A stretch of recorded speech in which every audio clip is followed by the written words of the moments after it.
Olá, tudo bem?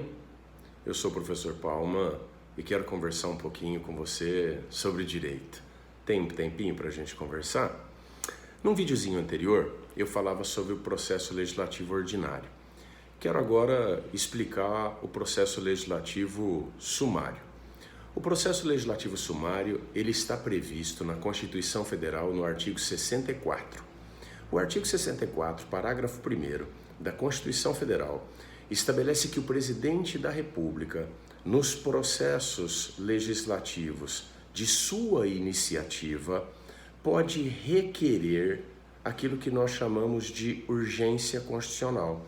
É por isso que o processo legislativo sumário é também chamado de regime de urgência constitucional.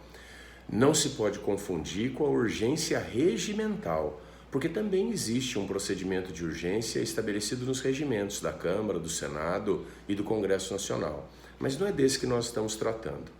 O processo legislativo sumário ou regime de urgência constitucional é aquele que está determinado no artigo 64 da Constituição. Então vamos lá. O presidente da República pode, nos processos legislativos de sua iniciativa, só da sua iniciativa restrita, da sua iniciativa privativa, exclusiva, ele pode requerer urgência constitucional. Diz então o parágrafo 2º do artigo 64 que esse procedimento não poderá durar mais do que 100 dias.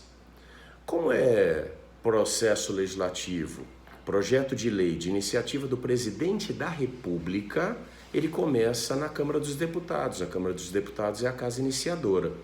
Então veja, a Câmara dos Deputados terá um prazo de 45 dias para deliberação parlamentar, para analisar, para discutir, para votar esse projeto de lei do presidente da República. Depois, esse projeto de lei, se aprovado na Câmara, segue para o Senado. E o Senado Federal terá então também igualmente 45 dias para deliberação parlamentar, para analisar, para discutir e para votar. Diz o parágrafo 2º do artigo 64 da Constituição que se a Câmara dos Deputados ou o Senado não analisarem esse projeto de lei dentro desse prazo de 45 dias, fica trancada a pauta e nada mais vai poder ser discutido a não ser aquilo que tenha prazo determinado diretamente pela Constituição.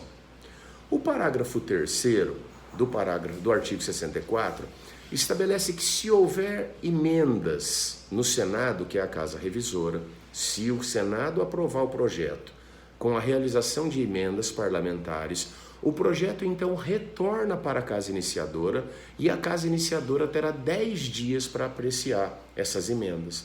Então, se nós somarmos tudo, 45 dias para a Câmara dos Deputados, mais 45 dias para o Senado, casa revisora, e 10 dias para apreciação das emendas, nós teremos o prazo total de 100 dias.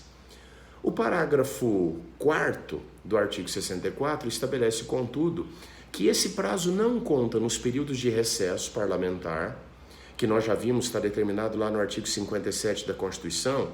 O Congresso entra em recesso entre os dias 18 a 31 de julho, 18 a 31 de julho e do dia 23 de dezembro ao dia 1º de fevereiro. Durante esse período de recesso não se conta esse prazo de 100 dias.